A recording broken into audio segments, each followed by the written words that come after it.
Ce podcast te fera économiser des années. C'est la promesse que j'ai envie de faire aux gens qui nous regardent en mettant en avant nos multiples expériences complémentaires. Jonathan, dans l'entrepreneuriat, on sait que tu as lancé plusieurs business. Célia, dans le coaching et l'accompagnement.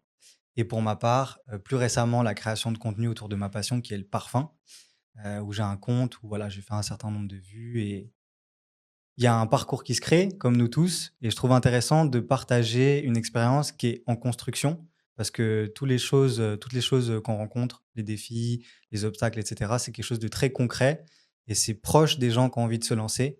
Là, on voit beaucoup de contenu de gens qui ont atteint des niveaux qui sont largement supérieurs, et donc ça peut être intimidant, ça peut motiver sur le moment, mais c'est vrai que très vite, il y a la confrontation de niveaux et je trouve que c'est intéressant de humblement partager nos expériences. Donc je vais vous laisser vous présenter. D'abord Jonathan, est-ce que tu peux peut-être, dessiner un peu ton portrait par rapport aux expériences que tu as et au business que tu as lancé? Moi, je m'appelle Jonathan, j'ai 21 ans, j'ai eu 21 ans le 2 juin, du coup, ça fait pas longtemps, donc en 2003. Ça fait depuis que j'ai 14 ans qu'on va dire que je monétise mes passions parce que j'ai toujours kiffé, en fait, faire ce que je faisais à 100. Genre, quand j'étais petit, j'étais passionné de pierre, tu vois? Je fais des collections de pierres, enfin, j'étais vraiment passionné de plein de trucs et aujourd'hui, je suis passionné du business, je suis passionné de la création, de développement de choses, tu vois? Que ce soit, des affaires, des sports, ça peut être n'importe quoi et aujourd'hui, je monétise mes passions et je fais ça à 100, donc voilà. Tu arrives à nous dire un peu plus ce que c'est tes business et Ouais, ceux ouais, qui ouais. ont le mieux fonctionné aujourd'hui? OK, donc en gros, moi, je fais beaucoup de business, enfin, je fais pas mal de choses différentes parce que ça fait depuis que j'ai 14 ans que je fais ça. Aujourd'hui, je travaille à 100 sur une agence qui s'appelle Stam, où on fait de la production vidéo. Enfin, c'est une agence digitale, donc on fait production vidéo, photo, logo et site web. On est en train de rebrander un peu la chose. Et à côté, j'ai une école de sport, donc de parcours, parce que j'ai fait du parcours pendant plus de 12 ans et j'étais semi-pro à l'ancienne et aujourd'hui, ben, je coach des jeunes. On a plus de 120 élèves sur 4 villes en Suisse, quoi. Magnifique. Est-ce que Célia, tu peux te présenter un petit peu? Pour moi, c'est Célia. Je vais sur mes 30 ans dans un mois. Je me suis lancée dans l'entrepreneuriat il y a de ça 3-4 ans. J'ai commencé avec une marque de bijoux qui s'appelle Keiloum Bijoux, très ésotérique, très spirituelle. Et c'était ma porte d'entrée vraiment pour rentrer dans la spiritualité.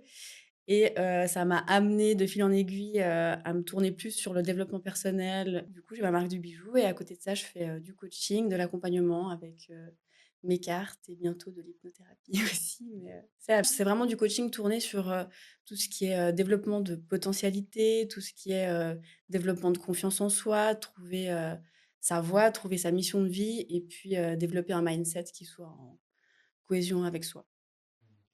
Magnifique. Moi, j'ai lancé une activité, dans le parfum. Je suis passionné de parfum depuis 2019. Je travaille pour plusieurs boutiques et en gros, ben, je trouve des parfums qui reflètent la personnalité des gens qui viennent me voir. Je leur fais vivre une expérience olfactive parce que c'est des parfums qui sont différents de ce qu'on trouve dans le commerce traditionnel. Donc c'est aussi un autre langage et j'ai lancé un compte qui s'appelle Parfumologue et du coup, je démocratise un peu ma passion. J'ai plein de gens qui m'écrivent pour que je leur fasse des suggestions et j'ai récemment commencé à monétiser ça, en faisant une prestation de service où, les gens viennent me voir pour un parfum, ils payent une prestation, je leur sélectionne, des parfums sur mesure et après, je me procure ces parfums dans des points de vente, partenaires, notamment à Paris et là, je suis en train d'essayer de faire évoluer la chose, à un autre niveau. Justement, par rapport à ça, j'aimerais bien qu'on puisse, faire une espèce de rétrospective et qu'on s'observe un peu, dans le passé, en tout cas vous, par rapport à votre activité. Dans quel mindset vous étiez avant d'entreprendre? C'était quoi l'état d'esprit, votre personnalité, votre niveau de confiance et aussi ce qui vous a motivé à vous dire, «J'ai envie de lancer, un projet», en fait? Peut-être Célia, tu peux nous dire? Mmh, Bah, avant de me lancer vraiment dans tout ce qui était entrepreneuriat et tout, c'est vrai que j'étais quelqu'un qui avait, je dirais peu confiance en soi déjà.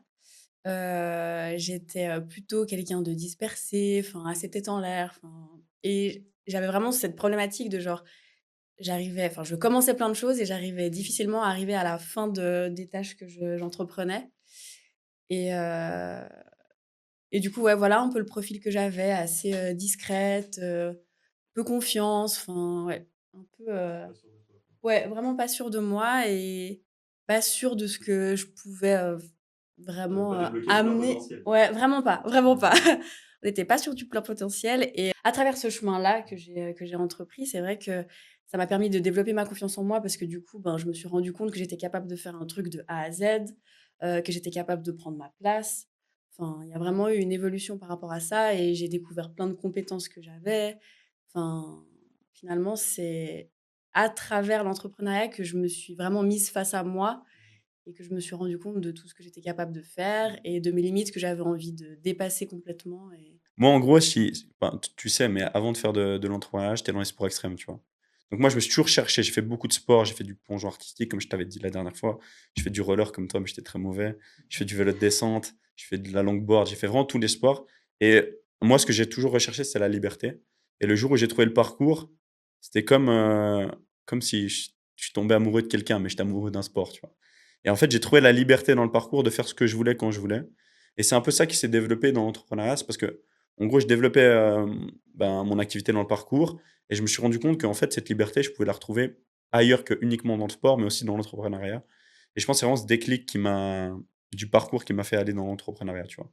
Mais au début, en gros, moi, je me suis lancé juste parce que je devais faire de l'argent rapidement, parce que j'étais au CO et je devais avoir de l'argent de poche parce que j'en avais pas. Du coup, je commençais à vendre des vêtements de Londres en Suisse et c'est comme ça que c'est parti, tu vois.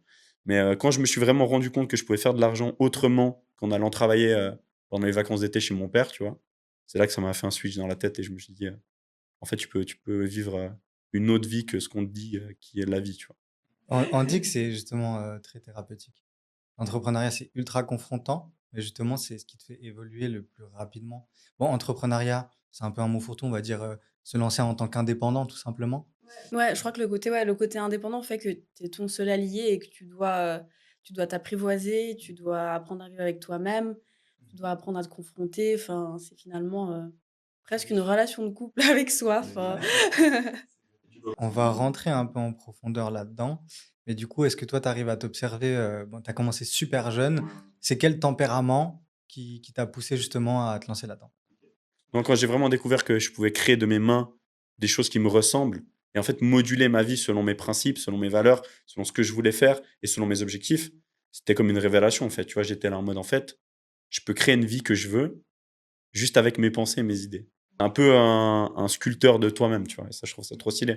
Parce que quand tu es dans le salariat ou quand tu suis le chemin traditionnel, on va dire, eh ben, c'est plus les gens qui te designent dans le cadre que tu as choisi, tu vois. Mais tu pas vraiment 100% libre. Et moi, quand j'étais petit, tu vois, il y a le Saint-Nicolas, c'est ce qu'il m'a dit. Il m'a dit que j'étais une pile électrique. Il était venu quand j'étais petite, c'était un peu une tradition et tout. Et il m'avait dit, ouais, t'es une pile électrique et tout, tu restes pas dans le cadre. Et vraiment, depuis ce jour-là, je m'en suis rappelé parce que c'est grave vrai, en fait, tu vois. Moi, je suis un mec, j'ai besoin d'un petit cadre, enfin d'un grand cadre, mais je dois être un électron libre dedans, tu vois. Je peux pas respecter des codes et tout, ça me saoule. En vrai, c'est un peu la découverte du pouvoir de la création, je trouve, dans tous les domaines qui fait que genre enfin, ça ouvre un champ des possibles qui est juste dingue. Mais ouais, on va rentrer un peu en profondeur là-dedans. Pour les gens qui nous écoutent, comment faire pour passer du stade d'avoir une passion, une envie? Des fois, tu as ce souffle où tu te dis: «Je sais que je suis fait pour plus, je sais que je peux apporter quelque chose, je le sens de l'intérieur». Mais le challenge, c'est de réussir à prendre cette énergie qui, des fois, est très passagère et la matérialiser avec des actions concrètes. Et c'est très difficile au début parce que tu vois souvent loin, tu vois souvent grand, mais tu dois faire un peu une sorte de rétro-planning et commencer par des gestes simples qui vont te donner confiance, qui vont même des choses un peu anodines, des fois que tu fais sans t'en rendre compte. Et c'est ça qui te met sur les rails. Donc, ce serait quoi vos conseils? Ou peut-être des fois, c'est plus facile de dire les choses à ne pas faire. Moi, je pense qu'il faut faire, c'est mettre de côté la peur, déjà, dans un premier temps. Parce que souvent, quand on veut se lancer, on a souvent plein de peurs, plein de doutes, tu vois. Genre, tu as tout le temps peur de choses qui, en fait, sont illusoires parce qu'elles sont pas arrivées. Et au final, tu te projettes dans des réactions à des événements qui sont même pas encore là, tu vois. Et moi, je pense que le premier truc à faire, c'est tu mets la peur de côté et tu vis selon des facts, tu vois. Tu te dis, OK, si je fais ça, qu'est-ce qui peut vraiment m'arriver? Pas grand-chose, j'y vais. Et je pense que c'est vraiment ce fait de mettre la peur de côté, de passer à l'action. Tu sais, moi, je t'avais dit la phrase que j'aimais bien, réfléchis avant de sauter, saute sans réfléchir dans le parcours. Et je trouve que c'est la même chose en entrepreneuriat, tu vois. Il faut en gros réfléchir un peu à ce qui peut vraiment t'arriver pour pas prendre des risques énormes et inconsidérés. Mais quand il faut passer à l'action, il faut mettre la peur de côté et y aller. Si je peux juste rebondir là-dessus, je pense que l'action est bien et en même temps, je pense qu'il faut prendre un tout petit peu de réflexion pour se dire genre, je fais des actions qui sont aujourd'hui largement à ma portée pour me dire, ben, je gagne en confiance et du coup, ça me fait avancer et du coup, j'évolue là-dedans. Et Ça va sur mon deuxième point. Tu sais, moi, il y a un truc que j'ai remarqué quand les jeunes se lancent ou même quand moi je me suis lancé, c'est qu'ils visent des objectifs énormes. Tu comprends? Genre, ils visent directement faire 10 000 euros ou faire 1 million de CA en un an, tu vois. Et moi, je trouve ça stupide. Parce que c'est beaucoup plus important de dire comment est-ce que je peux déjà faire 1 euro et après en faire 2, 3, 4, 10, 100. Et après, tu vois, il y a une phrase que je kiffais bien qui était pour faire 10 000 euros, tu as juste besoin de faire 10 fois 1 000 euros, tu vois. Et pour faire 1 000 euros, tu as juste besoin de faire 10 fois 100 euros. Et en fait, si tu te concentres juste sur les premiers 100 euros, après, tu as déjà la méthode, tu as déjà le proof of concept en gros, et tu as juste à dupliquer, tu vois. Donc vraiment, vise des objectifs qui sont à ta portée. Arrête de vouloir te mettre une vision à 10 ans. Mets-toi une vision déjà à 3 mois. Où est-ce que je veux être dans 3 mois? Quelles sont les actions que je dois mettre en place pour être là où je veux dans 3 mois? Parce que moi, ma vie, elle a drastiquement changé le jour où j'ai commencé à me mettre des objectifs à 3 mois, tu vois. Parce qu'avant, j'étais trop dans la vision 1 an, 10 ans et tout. Et dès que j'ai commencé à mettre des objectifs à 3 mois, c'est là que j'ai eu les plus gros résultats. Bah, tu as un vrai pouvoir d'action. Quand tu te mets un objectif à 1 an, tu sais tellement que c'est loin que du coup, tu repousses. Mais ça m'a fait penser à quelque chose. Je regardais une vidéo l'autre jour sur l'état de flow. Je sais pas si ça vous parle. C'est vraiment l'état dans lequel tu es quand tu es en symbiose avec la tâche que tu fais. Ce qui arrive beaucoup quand tu te lances dans un projet qui te passionne. Et alors c'était, je sais plus, un scientologue, ou enfin, je retiens jamais qui, je retiens toujours la valeur apportée. Mais c'est quelqu'un qui disait que pour atteindre l'état de flow, il fallait une tâche qui soit suffisamment challengeante, mais pas trop élevée pour qu'elle soit intimidante. Parce que sinon, tu as cette espèce de frustration et tu as tendance à te rabaisser, à te dire je suis pas à la hauteur. Tandis que si tu prends quelque chose qui te challenge, qui est juste un peu au-dessus de tes acquis, eh ben, tu as cette dopamine qui est sécrétée dans ton cerveau. Tu es heureux, tu es à fond dans la tâche en fait. C'est marrant parce que dans l'éducation, parce que du coup, comme vous le savez, il me reste 3 semaines de salariat en tant qu'éducatrice petite enfance. Et cette zone dont tu parles, enfin, on appelle ça la zone proximale de développement. Et c'est tout ce qu'on met en place pour les enfants pour que, genre, justement, ça soit juste dans la bonne zone de se dire, genre, bah, j'arrive à atteindre cet objectif. Et en même temps, genre, faut qu'il soit juste à la bonne distance pour que, comme tu dis, genre, ce soit pas décourageant parce que c'est trop difficile et ou trop proche de nous et du coup, on n'évolue pas. Enfin, c'est vraiment cet équilibre à trouver. Très pédagogique. Est-ce que vous avez un exemple pour lequel vous avez dû vous discipliner et qui pourrait vous faire couler si vous ne le suivez pas? Ben, c'est vrai que, quand je me suis lancée dans tout ce qui était, entrepreneuriat et tout, ben, j'ai vraiment eu ce truc de, l'anxiété qui est arrivée parce que du coup, vu que j'avais des gros challenges, enfin, c'est comme si tout à coup, tout était hyper important parce que je voulais ma liberté, je voulais, vivre comme j'avais envie et donc genre, c'était tellement d'enjeux que ouais, genre tout à coup, tu te dis: «Mais en fait, si j'y arrive pas, ben, je vais être malheureuse en fait». Enfin et du coup, c'est vrai qu'au départ, ça m'a amené beaucoup d'anxiété, enfin, ben, par le développement personnel, par tout ce qui était, pratique spirituelle, je me suis lancée dans tout ce qui est enfin, dans la méditation et c'est vrai que ça, c'est quelque chose que j'utilise, quotidiennement. Des fois, ça peut être des temps hyper courts, ça peut être, pas forcément genre en mode je suis posée là, à cet instant, enfin, où je prends pas forcément un instant que pour ça, mais des fois, ça peut être genre, je fais un trajet dans la voiture et je me prends, 5-10 minutes où je me ressens que sur moi et où je suis vraiment dans une semi-méditation. Enfin, j'essaie de m'accorder toujours ces moments-là de temps de méditation et de repli sur moi. Ouais, c'est ça. Mais tu sais que c'est ta plus grande force, moi, que j'ai pu observer, et moi, c'est quelque chose où je devrais beaucoup m'inspirer de toi. C'est que des fois, il faut réussir à se remettre dans sa propre énergie. Parce que même quand tu es dans un état d'esprit positif, des fois, tu papillonnes. Tu vois, tu as plein d'interactions cool, donc ton cerveau, il a envie d'en faire plus et de marcher toujours plus vite. Et tu dois pouvoir te recentrer à des moments, souffler et aller à l'essentiel. Et ça, j'ai remarqué que c'est vraiment, je trouve que la sérénité que tu dégages, elle vient beaucoup de ça. Tu sais comment revenir sur ton socle. Tu vois, comme quand tu as plus de batterie, tu vas charger ton téléphone. Où est la prise? Non, oui, c'est vrai. Mais je pense que le truc aussi, c'est que vraiment enfin, pour moi, en tout cas, le plus gros challenge de ce parcours entrepreneurial, c'est vraiment, le mental parce que La stabilité finalement émotionnelle. ouais et ce côté genre, pour moi, justement, la stabilité émotionnelle versus le mental, bah, c'est vraiment genre un peu un combat entre les Ouais. 2 et c'est vrai que quand tu as tout le temps ton mental qui est activé, tu es tout le temps en train de te dire: «Je dois faire ci, je dois faire ça, mais là, je dois atteindre cet objectif, j'ai envie que ça se passe de cette façon». Enfin, du coup, tu es tout le temps en train de penser à plein de choses et c'est vrai que, enfin, ça, c'est le premier déclencheur pour l'anxiété et le fait de trouver des pratiques qui te correspondent, parce que la méditation correspond pas à tout le monde, mais je pense que chacun doit s'approprier ses propres pratiques pour se recentrer sur soi et se retrouver. C'est, je pense, essentiel pour l'équilibre. Ouais, ouais, mais en gros, moi, je pense que, tu sais, moi, je suis bipolaire aussi, enfin, je l'ai déjà dit. Et du coup, à la fin de chaque mois, si tu veux, j'ai une injection à faire, tu vois. Et quand je suis à la fin du traitement, c'est un peu moyen, tu vois, mes émotions. En gros, j'ai genre mes émotions, elles sont plus fluctuantes.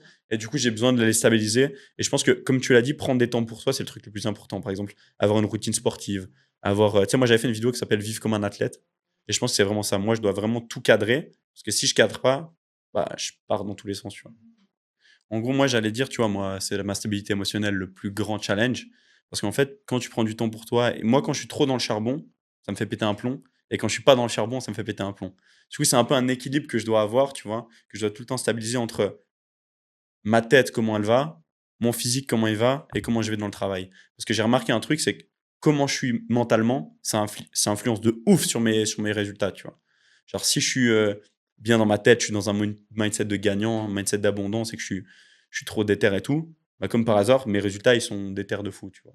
Et quand je suis dans un mindset un peu plus timide, comme j'aime bien dire, où je suis un peu plus triste, je suis un peu moins hype et tout, ce qui arrive rarement, mais qui arrive souvent dans période de 3 à 4 jours dans chaque mois, tu vois. Souvent à la fin du mois, parce que du coup, voilà quoi. Et du coup, ben, quand je suis dans ces périodes-là, bah, comme par hasard, je vois moins bien la vie et du coup, mes résultats, ils sont moindres, tu vois. Ouais. Mais il y a un truc qui est très fort chez toi, j'aimerais rebondir là-dessus. C'est justement, tu arrives à beaucoup influencer la vision que tu as toi-même. Moi, je vois des fois quand tu finis une journée de charbon ou tu as eu des calls où tu es en train de structurer des choses qui vont t'apporter dans le futur, etc. Le mec, il pète les plombs. Il fait, mec, je suis trop chaud. Tu vois? Et genre, il commence à partir dans un délire, en fait, où tu l'observes et il va dans tous les sens et il est trop plein d'énergie. Et je vois que c'est thérapeutique pour toi parce que c'est une façon de libérer. Et ça, c'est très difficile des fois de dire, putain, j'ai fait quelque chose de bien. Tu vois, j'ai besoin de le sentir physiquement, tu vois. Moi, ouais, je suis trop d'accord avec toi, mec. J'aime trop me saucer, en fait. Parce que tu vois, il y a personne qui me sauce. Je suis obligé de me saucer tout seul. Du coup, des fois, je suis là le soir. Dis-toi, une fois, j'avais fait un. Mec, Nolan, il avait pété un plomb. Je vais vous raconter une petite anecdote. Tu sais, avant, j'avais des bureaux, là. Tu te rappelles de ça? J'avais des bureaux, en gros, dans mon ancienne ville où j'habitais. Et j'étais avec Nolan et j'avais close un gros deal au téléphone. Et comme un con, je commence à faire des pompes. J'étais là en mode, mec, je suis déter de ouf et tout, je crie et tout. Le gars, il m'a dit, mais arrête de péter un plomb, tu vois. Et t'es en mode, il se passe quoi, tu vois. Je dis, mec, j'ai close un deal de ouf et tout, je suis trop chaud, tu vois. Et moi, j'ai besoin de me saucer un peu tout seul, de me mettre dans d'une grosse vibe d'énergie et tout, pour en gros bah, me satisfaire, tu vois. Bah oui, et je pense que ça, c'est un conseil hyper important lorsqu'on se lance, c'est de toujours réussir à voir ces petits moments, genre où on a une victoire, même si elle est minime, c'est pas grave. Mais genre prendre le temps de se dire, genre là, je mets en pause, là, genre j'ai réussi un truc et je me félicite et je suis fière de moi. Enfin, je pense qu'il faut vraiment pas passer à côté de ça parce que des fois, dans la routine, dans l'action de tous les jours et tout, ben, on est là, genre, il y a ci, il y a ça, et puis on passe en fait à côté de petites choses et de petites réussites que, On peut valoriser. Mais il y a un truc aussi qui est un problème, c'est que les gens se comparent trop, tu vois. Et vu que sur le web, tu vois que des gars qui sont dans le top 1%, bah, tu te compares au top 1% des résultats du top 1%. Du coup, tu as l'impression que tes résultats, toi, ils sont nuls. Alors qu'en fait, tu as grave évolué euh, de toi il y a 2 3 mois, tu vois. Donc moi, je pense que c'est super important ce que tu as dit de valoriser ces petites victoires. Parce que ça te permet aussi de t'améliorer, et aussi de reconnaître que, moi j'ai fait une vidéo sur ça, reconnaître que où tu es actuellement, c'est où tu voulais être il y a 3 ans quasiment, tu vois. Tout le temps, c'est quasiment ça. Moi, la vie que j'ai aujourd'hui, c'est la vie que je rêvais d'avoir quand j'avais 14 15 ans. Et donc, des fois, on ne se rend pas assez compte, on est toujours dans la quête de futurs objectifs, mais on ne se rend jamais compte que les objectifs qu'on a atteints, ben, on les a même pas félicités, valorisés, tu vois. On les a même pas célébrés, voilà, parce qu'on est déjà dans la quête de prochains objectifs. Et je pense que c'est important des fois de se poser, se rendre compte que ce que j'ai, c'est ce que je voulais. Et c'est très important d'avoir cette gratitude au quotidien. J'aimerais qu'on fasse une parenthèse, enfin une rubrique où on va parler d'argent après, parce que c'est quand même important. C'est ce qui permet d'évaluer que ton activité, elle fonctionne. Mais avant, j'aimerais raconter un peu une histoire parce que pour moi, le but, c'est que des gens qui ont une idée, tu vois, qui ont un peu une projection, ils puissent faire les premiers pas.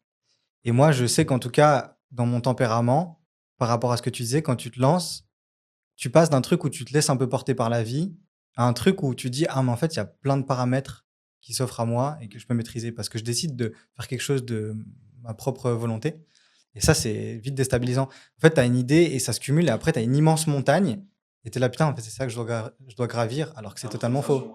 C'est ça. Donc moi, je hack mon cerveau pour faire genre, un truc qui paraît, anodin, tu vois. Genre, moi, ce qui m'a permis de lancer le parfumologue et de commencer à développer cette activité, c'est tout simplement, genre, je suis parti à New York sur un coup de tête parce que j'en avais trop marre de la Suisse, parce qu'on sait qu'ici, t'as pas un flux qui va te porter.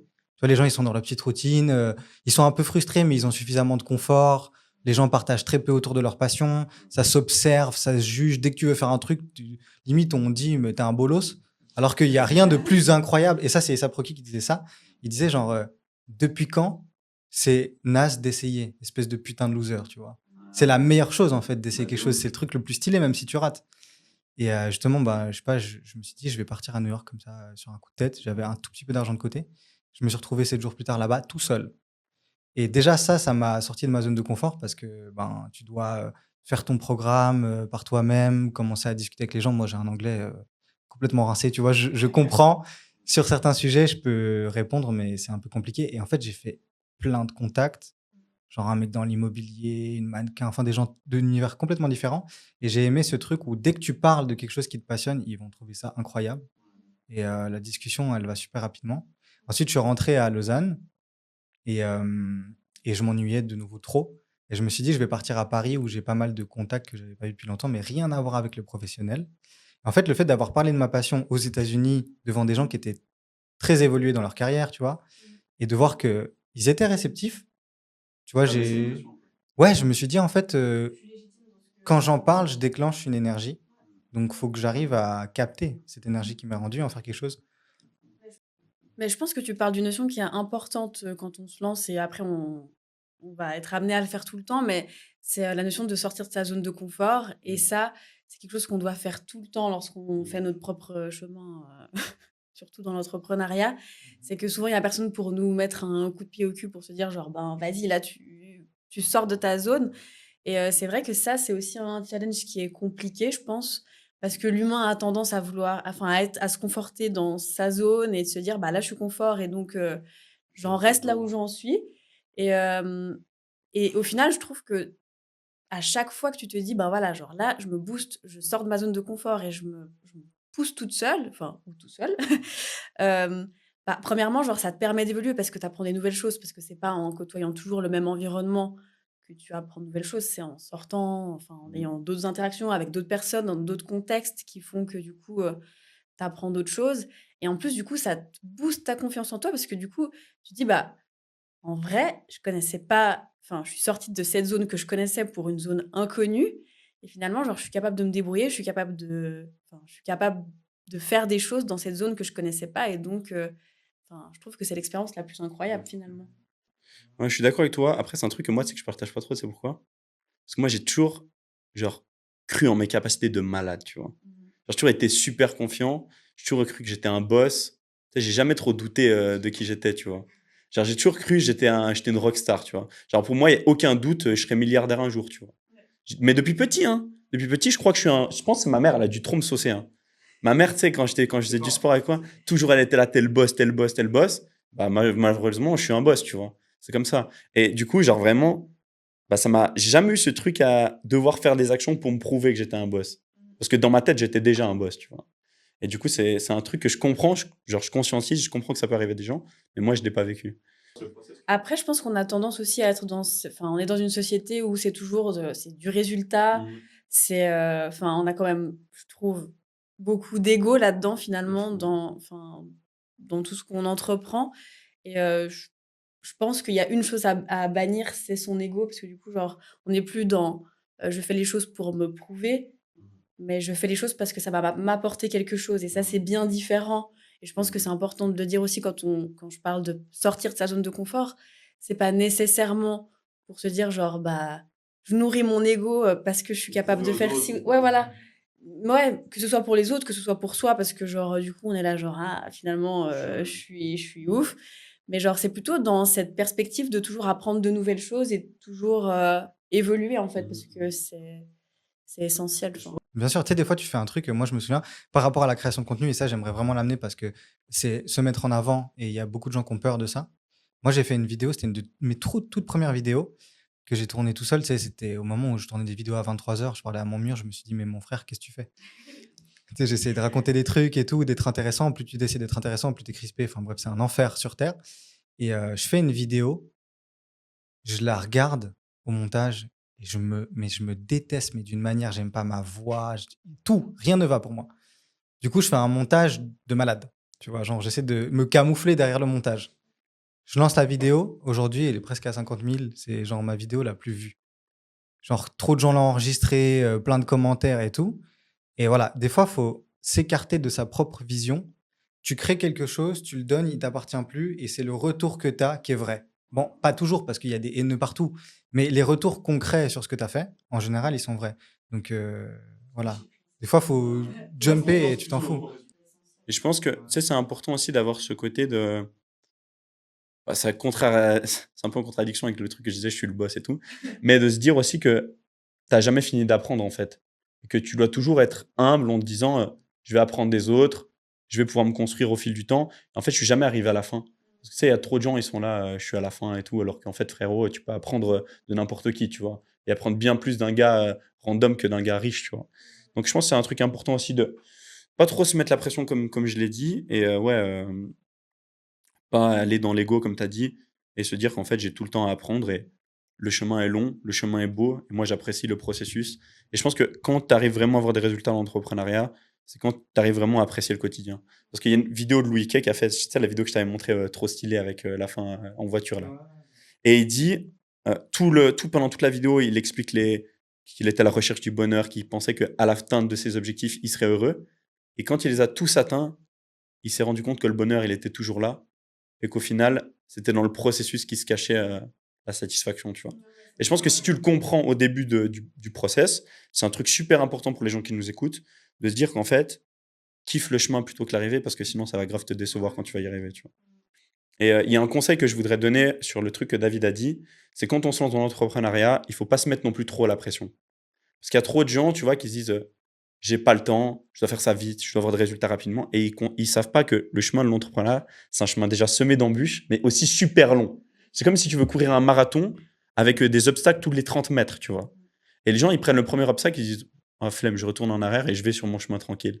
Alors qu'en fait, la victoire à la fin du chemin, elle est incroyable, tu vois. Et même pendant le chemin, elle est incroyable. Et c'est ça qu'il faut voir. Il faut arrêter de se mettre trop la pression en disant je dois atteindre ces résultats, je dois avoir ça, sinon chez ça. Non. Juste kiffe le moment et trust le process, tu vois. Ouais, complètement. J'avais un pote qui m'avait dit une phrase que je trouvais incroyable. Justement, tu sais, il m'encourageait par rapport à ce que je fais. Il disait, ouais, continue, dans la vie, il faut être un humble affamé. Et de nouveau, c'est toujours une question d'équilibre entre, en même temps, je suis confiant dans ce que je fais et si, comme tu dis, il faut que je persiste. Et en même temps, pas s'obstiner à un moment donné où si il y a quelque chose qui marche pas, on peut peut-être le faire d'une façon différente. Enfin, toujours se réajuster et trouver enfin, je pense qu'il y a toujours ce côté où genre, on a cet objectif qui est là, mais peut-être que le chemin tout droit marchera pas. Il faut être capable d'avoir une vision assez élargie pour se dire, je suis focus sur l'objectif qui est loin et en même temps, j'ai une vision assez large pour voir les chemins qui sont autour. C'est la contradiction que je mettais en place avant, tu vois. Le truc d'être super confiant et de aussi de se remettre en question et d'être humble, tu vois. Et moi, je pense que la plus grande qualité que tu peux avoir en tant qu'entrepreneur, c'est le fait de s'adapter aux situations, tu comprends? Tu as dit avant que, tu sais, dans l'entrepreneuriat, tu dois, par exemple, si un truc marche pas, tu dois adapter aussi. Je pense qu'il y a aussi un truc qui est super important, c'est de pas arrêter tout de suite. Parce qu'il y a beaucoup trop de gens que je vois qui lancent un projet, après 2 mois, ça marche pas, ils abandonnent, tu vois. Juste parce qu'ils n'ont pas eu de résultat directement. Et moi, je pense qu'il y a un truc que j'ai remarqué après avoir fait 2 ans sur un seul projet qui est stable, c'est qu'avant d'avoir fait 2 ans sur un projet, quasiment, tu n'as rien fait, en fait. Et je me suis rendu compte que quand tu n'as pas développé pendant 2 ans un projet à fond, tu te rends compte qu'au final, faire du 0,6 mois, c'est n'importe quoi. C'est juste de l'idéalisation. Parce que tu as le processus de l'entrepreneuriat qui est, au début, tu vois que le positif et tu es trop ambitieux, tu vois que c'est incroyable et tout. Tu arrives au top. Après, tu vois commencer à avoir les petits problèmes. Et après, tu vois tous les problèmes. Et si tu arrives à passer ce moment de tous les problèmes pour remonter par la suite, là, c'est la guerre, tu vois. Et je pense que c'est important de comprendre le processus pour se dire, OK, comme je l'ai dit avant, le process est long, mais il faut kiffer le processus tous les jours, tu vois. Ouais, bien sûr. Mais par rapport à ce que tu disais avant, c'est l'état d'esprit que tu as, genre, dans ta tête, tu es un boss. Et que moi, je suis l'exact opposé. Moi, dans ma tête, je suis éclaté au sol. Non, mais je le dis pas. Je fais pas le pick me, tu vois. Je suis conscient, j'ai confiance en moi, mais j'ai une très faible estime de moi-même. J'ai confiance en mes skills, ils ont fait leurs preuves, mais l'estime, elle est compliquée. Et justement, pour revenir à ce que je disais avant, au moment où je suis parti justement à Paris. J'avais rencontré une personne justement dans une parfumerie qui a kiffé comment je parlais. Tu vois. Ça a commencé comme ça. Et après, il m'a proposé genre un partenariat. En gros, si je faisais des ventes, j'avais des commissions. C'est des commissions pour vivre, c'est ridicule, hein. Tu vois, genre, si tu veux faire de l'oseille, tu tournes les talons. Là, justement, où il faut être capable des fois de suivre son instinct et de faire des trucs qui paraissent ridicules sur le moment pour atteindre un autre niveau. Et moi, j'étais trop content quand il m'a dit ça parce que je me suis dit, putain, j'arrive à déclencher de l'intérêt d'un mec qui vit de ça. Et j'ai commencé à ramener des parfums aux gens. Tu sais, je rentrais et je faisais tout mon répertoire. Et j'ai dit, ouais, tu veux pas que je te trouve un parfum, machin. Je commençais à teaser un peu les gens. Et j'ai fait genre 2-3 allers-retours avec une vingtaine de parfums dans ma valise, tu vois. Totalement. Mais ouais, du coup, tu sais, de manière un peu anodine, moi, j'avais besoin de me dire que ce que je faisais n'était pas concret alors que ça l'était complètement. Et je me suis rendu compte après. Et ce qui fait que, bon, après, il y a plein de choses que j'ai fait, plein de petites actions, mais aujourd'hui, genre, je sais que je vais réussir dans mon activité parce qu'en fait, j'ai créé un truc autour de moi qui fait que j'ai pas le choix. Il y a des gens qui vont venir me dire, ah, du coup, c'est comment? Enfin, tu sais, des gens qui ont été hypés. Moi, j'aimerais vous demander quelle est la sensation pour vous? Quelle a été la sensation, en fait, quand vous avez commencé votre activité? Vous avez traversé tout le processus dont on a parlé et vous avez vu les fruits financiers de ça. C'est quoi la sensation qu'on ressent et à quel moment, genre, enfin, quand on passe ça, qu'est-ce qui se passe en fait? Bah, la première fois que j'ai vraiment fait de l'argent, c'était avec Rushwave. Et au début, si tu veux, on faisait du CA, mais pas de bénéf, quoi. C'est une marque de vêtements qu'on avait développée en 2017 avec Nico. En gros, on faisait une marque de vêtements avec des produits écologiques, genre on recyclait des bouteilles en PET pour faire des t-shirts, tu vois. Et on finançait des projets humanitaires avec. Et première année, on fait genre 30K, mais pas de bénéf.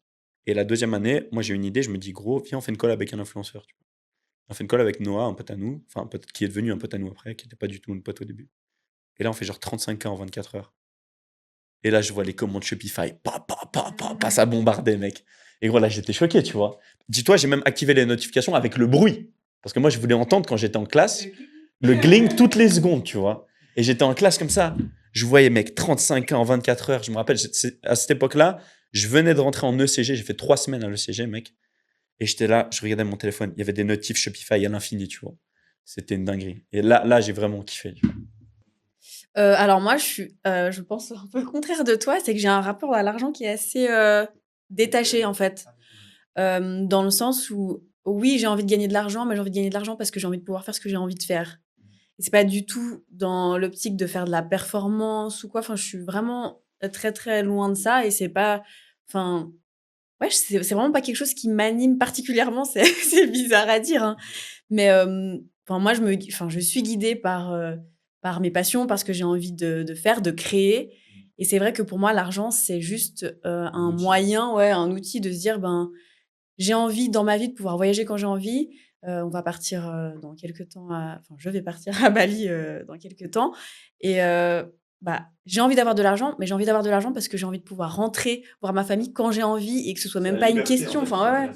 C'est juste ça en fait. Après, je pense que malgré ça, enfin voilà, c'est vrai que j'accorde peu d'importance à tout ce qui est argent.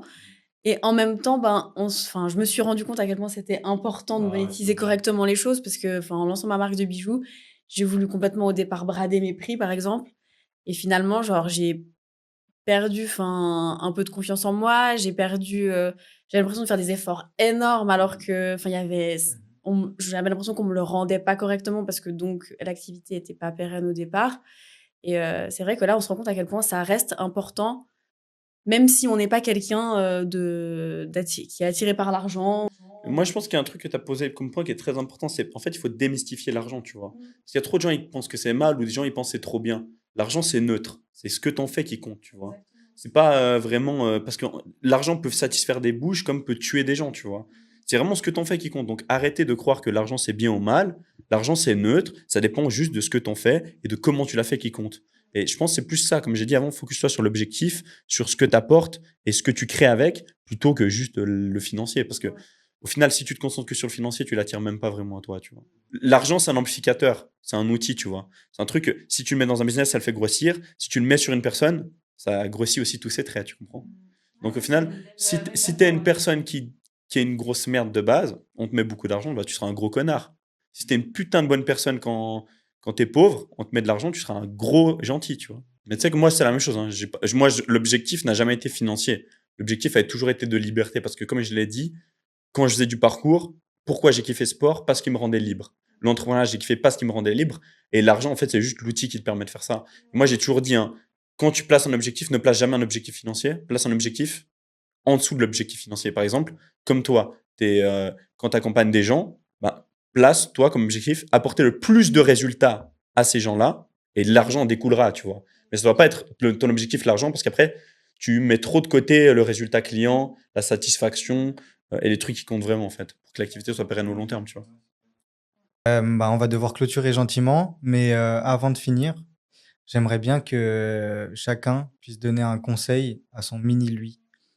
Un ou deux, trois conseils, tu vois. Genre maintenant, il y a mini Jonathan, mini Célia, mini moi. Et faut vraiment que tu dises les trois conseils qui vont genre lui donner confiance et tout. Je commence. Je lui dirais déjà de croire en son instinct, de se laisser porter et pas essayer de voir trop loin, juste saisir les petits élans comme ça, sans trop se poser de questions. Euh, Essayer de justement tomber amoureux de chaque action du process. Je sais pas, en fait, je suis toujours un mini moi, en fait. Je suis en train de me parler dans le présent. Non, mais je dirais genre, saisis vraiment l'envie. Tu vois, genre, prends cette envie et garde-la, en fait. C'est ton plus grand pouvoir de vraiment rester proche de tes envies et de te faire passer en priorité. Pas essayer de t'accrocher à des trucs autour de toi, vraiment, des relations, des trucs, des machins, parce que tu te sens confortable. Non, travaille la relation avec toi-même. Et si elle est conflictuelle, ben, c'est que tu dois te donner de l'amour, tu dois te donner de l'intérêt et tu dois diriger des actions en direction de qui tu es. Et le reste, ça va se faire tout seul. Moi, ça serait continue à croire en toi parce que tu vas monter des montagnes, tu vois. Genre en mode, quand j'étais petit, j'avais une surconfiance en moi et moi, je veux que je la garde toute ma vie, tu vois.